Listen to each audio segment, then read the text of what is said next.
Everybody, this is Jen and Karen. And Karen's Inner Critic. But basically, we posted, boy, I don't know how long ago it was, Karen, but quite a while ago about what if your inner critic is right?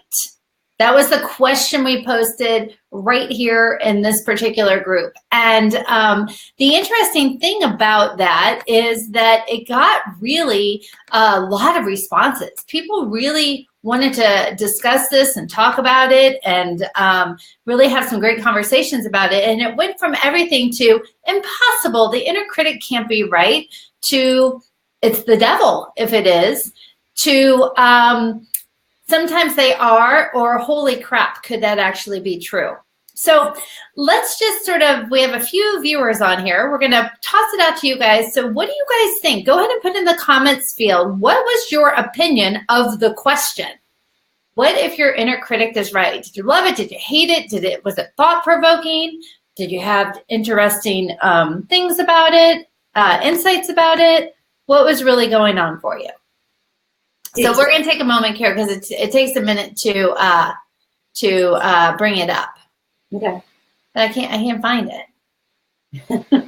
It says we have one. Oh, the one comment might be me. I think the one comment is you, and the one comment that was you was we were starting in 3 minutes because I was so prompt and I was right here.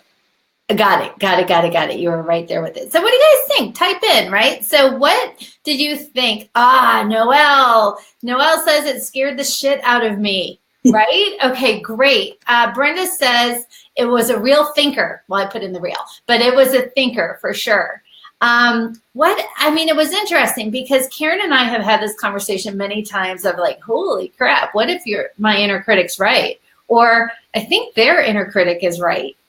I mean, to be honest. And so it got us sort of thinking about the whole concept of the inner critic. Bretta shares here, it would mean that I won't grow and that for me, that's not an option. Joanne typed in and said it was thought-provoking, but it wouldn't change things. Good. Brenda shared another thought is it made me think that sometimes it is. So one of the reasons that Karen and I posed this question is because the truth is sometimes your inner critic is right.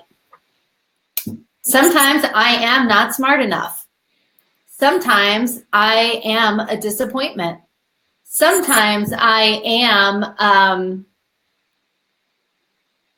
I'm trying to think of other inner critic messages. I am unlovable, right? And in a world of being a lot of conditional love, there are times people don't love me. Right? So the interesting thing is that when we think about it, it's that what we do with the inner critic is we make it into this broad all or nothing statement.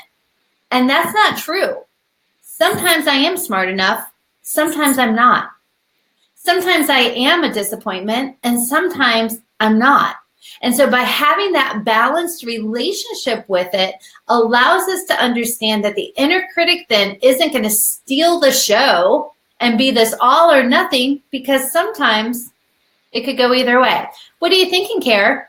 So there's a couple of things. And I think, and it's funny because Jen and I did a program, around the inner critic, and we actually did a corporate program around the inner critic. And one of the titles of it was Ditch the Backseat Driver, right? So it's there. And that's the way I like to use the inner critic a lot of times is that it's a part of you, but it's not your identity. It doesn't have to be who you are. It's just something that's there. And like anything else, it's just energy. And it's funny because I think the big piece of this is really figuring out what are you going to do with it? Are you going to use it to, and is it going to stop you in your tracks? Is it going to keep you sitting on the sidelines? Is it going to keep you from playing? Or are you going to flip that around? So for me, interesting, right? So one of my inner critics was that I'm not smart enough. And so what did I do? I used that in kind of to flip it to where I got like lots of different degrees. I went to a lot of different classes to kind of quiet that inner critic initially until I realized that, all right, yeah, some things I could be a brainiac and other things I'm an idiot. And I'm okay with that. So figuring out what are the drivers behind it. One of the things for me also was an old inner critic of I don't have a voice. Now, obviously, you guys can tell where that's not the case anymore, because I do talk. And that my inner critic originally came from the fact that I didn't think people were going to listen. So if they weren't going to listen, why the hell would I talk? So flipping that around meant, hey, you know what? This isn't personal. This isn't about me personally, but I took it personally until I took that and moved it outside of me and kind of had a conversation with the other part of myself, and said, well, yeah, duh, I do have a voice and people are paying attention. So it's really understanding that whatever messages are that we're giving ourselves, it's understanding that, you know what, sometimes they're right, sometimes they're not, and what do you want to do with it? That's the key piece of this. What do you want to do with it? Because that's what you have control over, what you want to do. Because, so like I said, you can fold up your tent, pack it all in and say, I'm going home. Or, all right, great, this is what it is. Now it's going to propel me to do some other amazing things. I love it. So the interesting thing, well, we have a couple things here. So Phil typed in and he said that, well, a blind squirrel finds a nut once in a while, so it could happen, right? So in terms of the inner critic being right. And it's not right 100% of the time. It's very situational. But we give so much power to our inner critics. Our clients do, we can, and if it stops us, like Karen says, then we have to really evaluate. But the reality is I can breathe a sigh of relief when I know that sometimes I am and sometimes I'm not. Because it allows me to say, so what do I want to do this time? What is it, you know, if I'm not smart enough, what do I want to get prepared with? What am I willing to, who do I need to partner with? How do I make this happen? As opposed to being an entire showstopper. Right, it's not your identity. Exactly. I love it. Lauren types in and she says, I prefer Dum Dum. Basically, makes me think of lollipop. Yeah, the little lollipops. And then Brenda shares, isn't this the difference between judgment of self and discernment? Well, that's a really great question, right? So let's talk a little bit about that. So I think behind this question is when we can be an objective person to say, well, sometimes I am and sometimes I'm not. Sure, that might be discernment. Usually the initial hit of it, though, doesn't come with that much objectivity, right? So what I mean by that is it usually comes with, oh my God, I could never pull this off, or shoot, here I am procrastinating again. Our inner critic can show up in certain types of behaviors, but it's the moment that you hit the awareness of it and then do the self-reflection that it could switch from judgment to discernment. What would you think, Kara? That's the key, right, Jen? Being able to hit that pause button, because sometimes what happens is it hits us and then we go and the downward spiral happens. So it's understanding that when something happens, it's when it hits us, it's okay, great. Are you judging yourself or not? And are you able to separate yourself from whatever the thoughts are that you're actually thinking? So the message comes in, or let's say you get an email and you read this email and you're like, oh my gosh, I'm an idiot. I should have known this. And instead of going down the spiral of the I'm an idiot, I don't know, I'm going to take my ball and I'm going home and I'm not playing anymore. Or being able to say, okay, great, time out. What does this really say? Like, what's the story that I'm creating around this statement? And then figuring out how true that story is. And, you know, like I said, sometimes you might not know something, but the thing is, how can you figure it out? Or what resources do you have to help you if you were going to use the I'm not smart enough? So it's really, really being able to say, time out.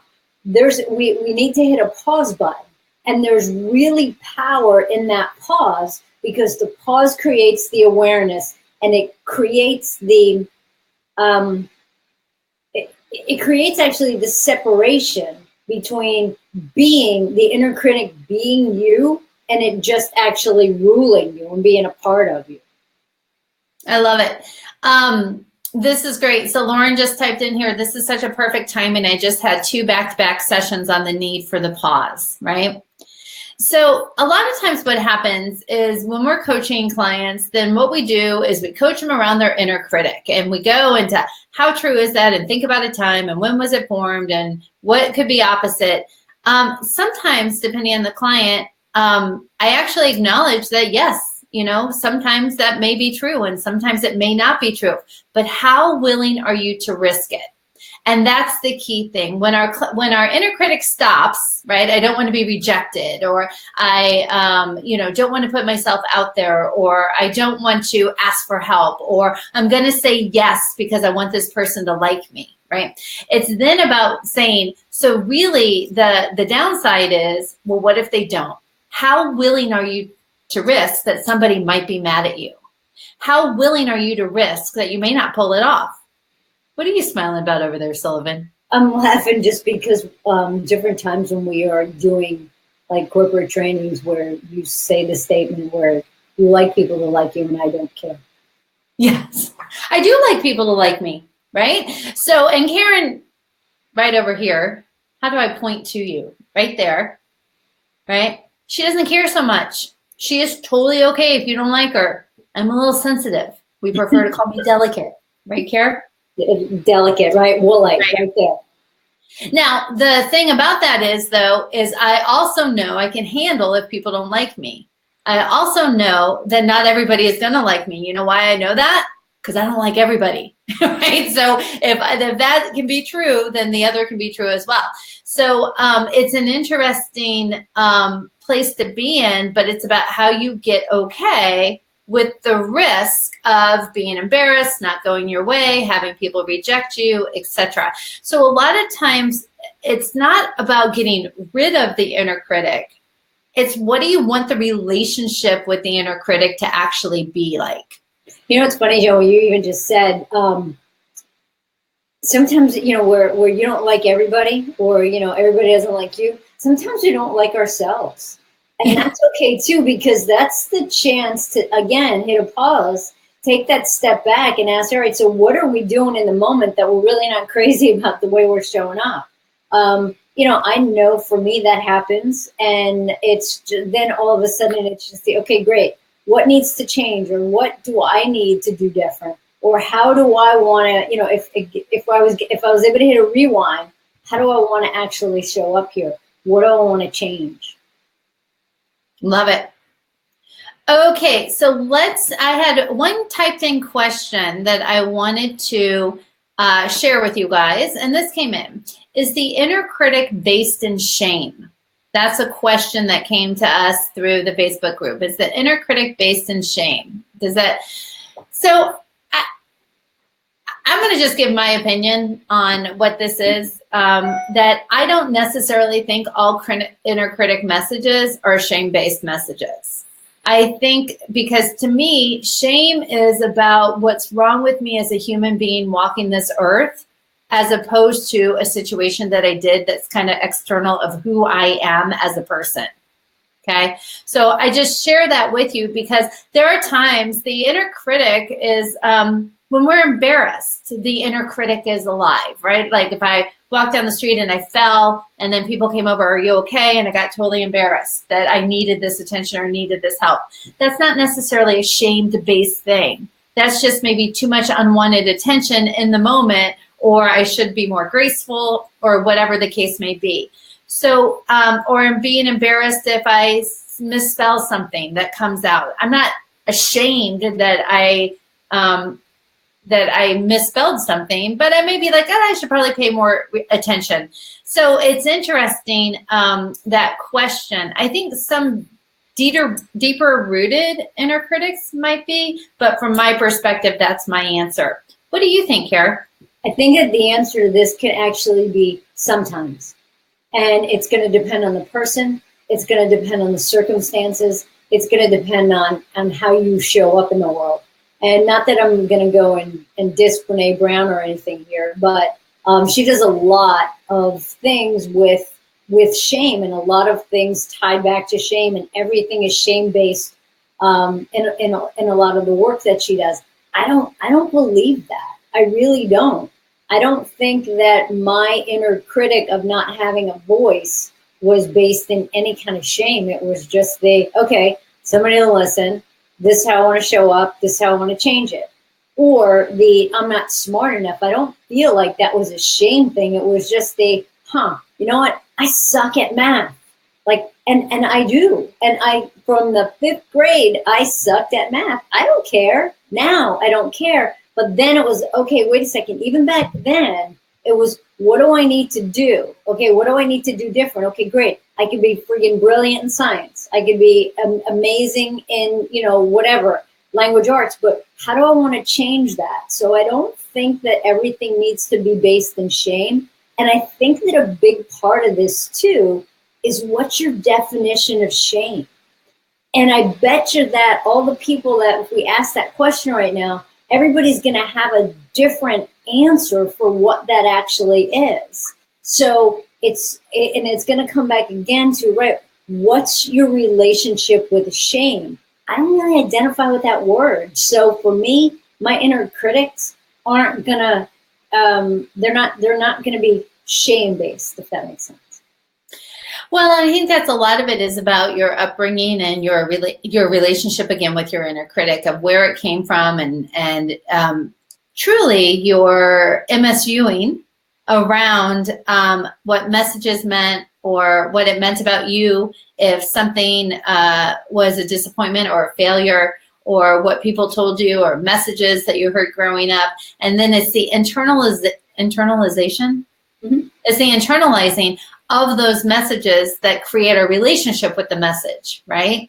And so, which is good. So we have a lot of great stuff coming across here. So Brenda says, I love that. What's the relationship with the inner critic? Did that just show up, Kara? Oh, it didn't show up. I got it. What? No? Yeah. We have a really long one. This is going to... that's interesting. It's not showing up either. Erica says, I'm wondering if the inner critic has to always say a negative thing. I do this process with my clients where they build a new relationship with this protective part of themselves, also known as their inner critic, and the character of the inner critic changes. And then when they get triggered and they hear the negative message, they check in with this character to see the protective quality of it. In the second, the inner critic looks different. And then they can regroup to make the choices of what to do next. Once we do this process, they have no character that is called a critic, just a well-intentioned protective part of themselves. Am I being too Pollyanna about this? I really don't have a negative inner critic relationship, not once you look at it with more accurate and relationship-based perspective. No. So if you think about it this way, the inner critic message is designed to protect you from the risk. Whatever the risk is that nobody likes you. The risk is that you lose a lot of money. The risk is that you embarrass yourself. The risk is that nobody attends. The risk is that somebody rejects you. So the inner critic in theory is trying to protect you from that particular experience. The ironic thing of this, and Karen is the chief, Clouseau about figuring this out. Most people, when they don't want to risk something, they already have what they fear of they're going to lose, right? So often, let's say my inner critic is nobody wants to be with you. They're going to reject you. Don't go on Match.com because you don't want to be alone. Well, they're not going on Match.com. And what are they? They're alone. So a lot of the fear of what could happen is already being created by that protection mechanism. So Erica, I don't think you're being too Pollyanna about it. It's giving more objective data for people to say, is this willing to take the risk or not take the risk? And I think that even the first part of this question, right, does it always have to stay a negative thing? I don't think so, because it's asking yourself then again, once you can separate from it, what is it going to propel you to do, right? Is it going to propel you to say, hey, I want to use this as a launching pad, or am I going to make this an obstacle? So it's about being able to make that conscious choice in the moment. And then it's I think once we can, and it's funny, Jen and I have talked about this a lot. I think that what happens is we need to sometimes intellectualize our awareness before we can actually understand what it is. So for us to understand it, it's got to be in our head. We have to be able to intellectualize it to be able to actually do something with it. We're not going to be able to change something until we understand it. So being able to take the step back and intellectualize it and then be able to say, okay, great. Now what do I want to do with it? Because until you get it, you're not going to be able to truly change it in a sustainable kind of way. You might be able to, what, Jen? Put a Band-Aid on a bullet hole, but the bullet hole's still there until we really do the real work and say, all right, what is this? And then what do I really want to do with it? Joanne wrote in a great thing here, and I'm not seeing the little comments come up. I wonder if they are. So they're not coming up on my screen, Jen, and I don't even see Joanne's message. So okay, so that's so weird. Okay, anyway, she wrote in, could this be acceptance of imperfection? And that's exactly what it is, right? That is, sometimes we are, sometimes we're not.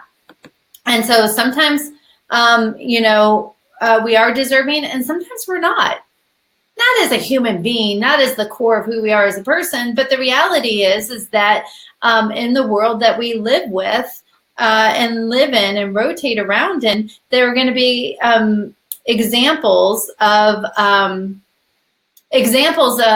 both to show that both are true. So part of it is the moment you can have that acceptance, the lesser the inner critic actually is. Oh, good. You guys can see the message. So with Erica's message, it probably was across the whole entire screen and you couldn't see our faces.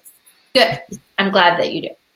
Okay, let's see. So yes, acceptance of imperfection, right? It's one of the most beautiful gifts we can give ourselves, because what happens is it diffuses the energy that we normally give to it.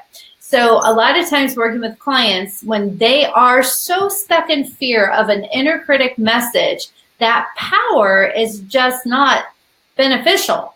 Sure, hesitation, protection, but really in order to accept that, we have to accept the other side of it as well.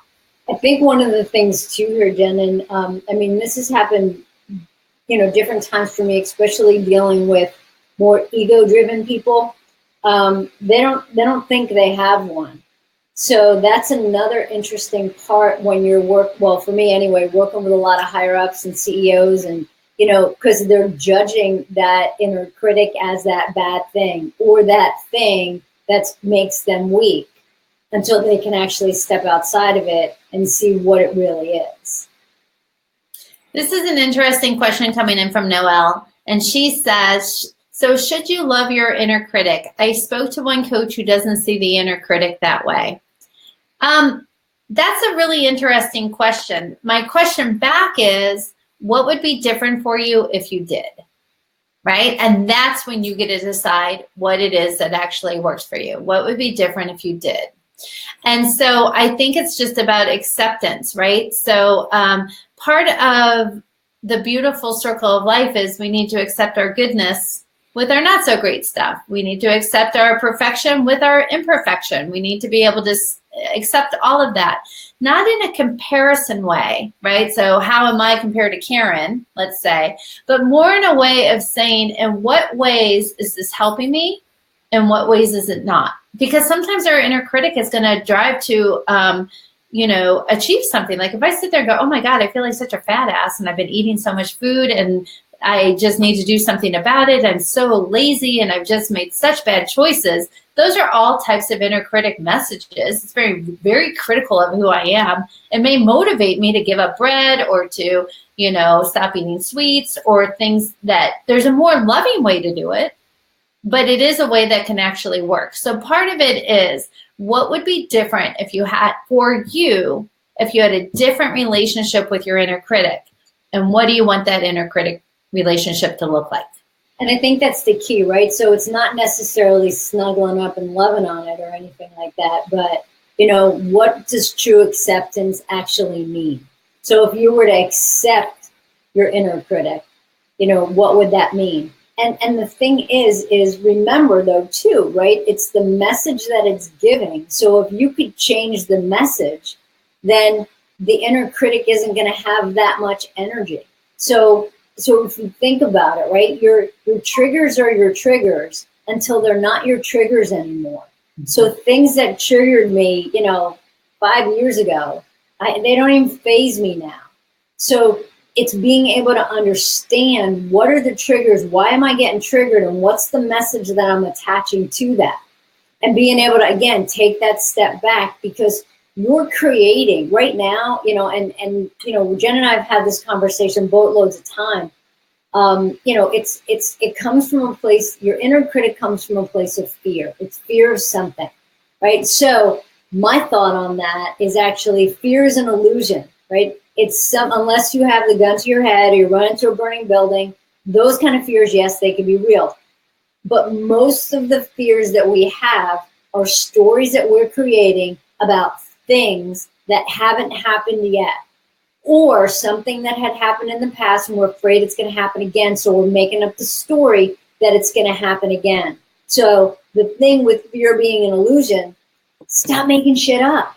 Stop creating more fear that's going to fuel the fear, that's going to fuel the inner critic, and you're going to feed that sucker again and again and again.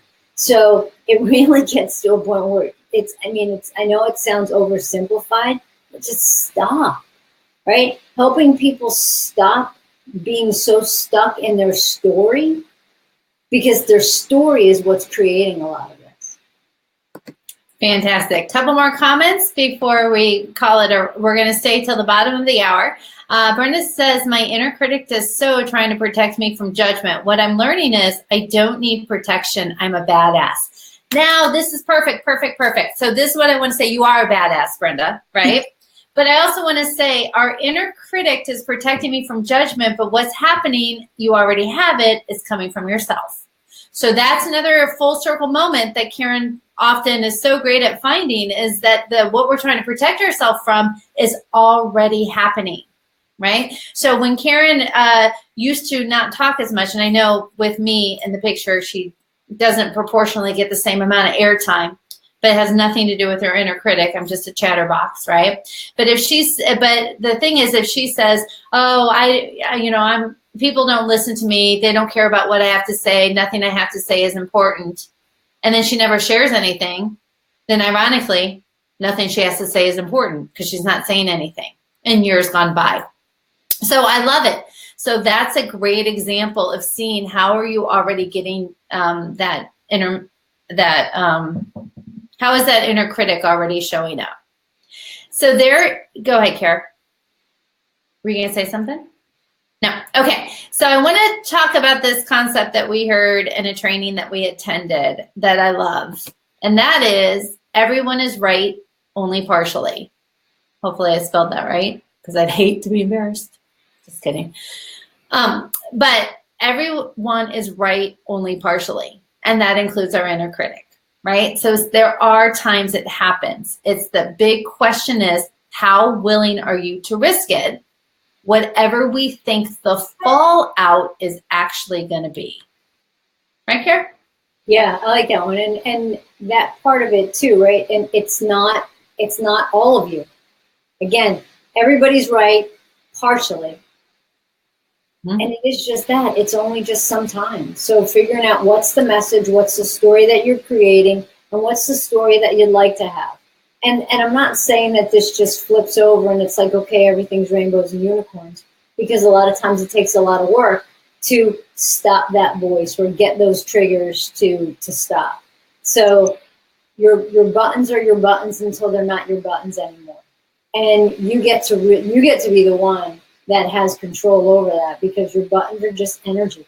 And it's figuring out how you want to actually change that to something that works for you. Cool. All right, you guys. So go ahead and type in any last questions that you have. I do want to take this opportunity that we have your attention to remind you guys that our new Get Real leadership and coach training program is starting in just a couple of weeks. And the cool thing is we do a deeper dive into the inner critic, where we talk about 8 different ways it shows up in corporate. I think it's 8 different ways it shows up in corporate, because our corporate leaders that we're coaching don't necessarily sit there and share the inner critic message in the way that we normally hear them. It's going to show up in different behaviors, different word choices, different patterns, and different routines that they have. And so the beautiful thing in that training is we actually talk about 8 different ones, how to listen for it, and then how to coach it in a more corporate friendly way, I guess is a good way to say that, where people actually receive that information. So Oh, look. Oh, it scrolls. I did not know that. So anyway, if you want to be able to see what that is interesting. Just follow the scrolling thing along the bottom to go to kickstartyouredge.com/coach training, and you'll be able to see the video and those kinds of things. I don't know if I like that. That's a new little feature. Okay, so I love it. Erica says, yay, leadership training program, which we are excited about. And let's go ahead and take one question before we wrap up. Kim, who I'm excited to meet in April. How do you coach a client who realizes they're inner critic, but ultimately wants external validation? Okay, so that's a really great question, right? So basically, external validation is often what the ego needs to put the inner critic at bay, right? So if you think I'm doing a good job, or you think I'm pretty, or that you think that that you're giving me a shout out and the kudos, will quiet the inner critic message. So basically what that is a short-term strategy to quiet the inner critic message. The long-term perspective shift is going to be more most of the time when the external validation actually goes away. So that it's more inner work that you actually need to do with the client to help them get rid of the belief that they need the external validation, because it's all about them. So, right, if it's like you're setting yourself up for failure a lot of times. So if you have that leader that you're working with, or that client that you're working with, who always needs that pat on the back, and let's say they have a boss that's not very big on patting them on the back, they're going to set themselves up for failure every single time. That inner critic message is going to run wild until we realize that we're given all of our inner power needs to come out, because we're giving all of our power to that external boss who doesn't even think that that's a big deal. So again, the external validation needs lots of inside work with that person. Love it. Good. So Joanne typed in here, can't wait for the leadership training to begin. We do have 21 participants that are all a part of the program. 4 spots left. I'm going to go ahead and show you guys my phone number here. This is my cell phone. If you have any questions about the program, you want to learn more about it, you want to be a part of it, I'd love to talk to you to see if this year is a good fit for you. We do have dates for 2019 already set as well, but we got a lot of really cool stuff planned, and we're looking forward to spending the 20 weeks with really digging deep into this stuff. Anything you want to throw in there, Kara? Okay, so this is funny. So yesterday, Karen and I, so in my office, in this office right here, we have back-to-back desks. And then in Karen's office, which is where she is right now, she only has one desk. So whenever we work together, we come into my office with the back-to-back desk. So Karen now has a new hand signal that she gives me. So yesterday I'm talking to her and I'm explaining the details and what about this, and have you thought about this, and let's think about this, and what are we going to do? And Karen, would you like to show, here, I'll put you on full screen. Go ahead and show your hand signal that you gave me. And what does that now mean? That now means wrap it up and land the plane, Barley, because there's way too many freaking words. Yeah, so on that note, we're wrapping it up. We're landing the plane. Thanks, you guys, for being a part of our Facebook Live, and we'll talk to you soon. Thanks, everybody. Take care. Bye-bye. Bye.